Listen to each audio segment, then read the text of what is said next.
Ilang minuto ba tayo pahinga dito? 4 na. Isang oras?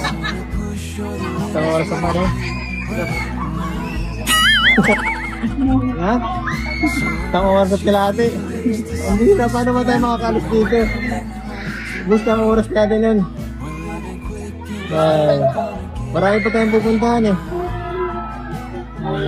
Nagsisisi ka na yata at sumama ka sa akin dito eh. Tiping-tipi ka na?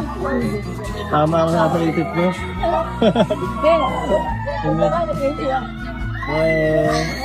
Tama nga ito, ganyan ka kanina.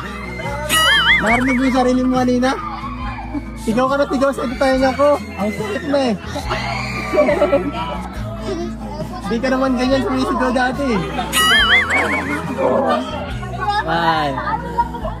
Sarap. Sobrang saya nito experience na to guys. Sobrang saya. Hindi ko ito makakalimutan. Ay. Salamat sa inyong lahat. Sinamahan niyo ako. Tulog muna ako.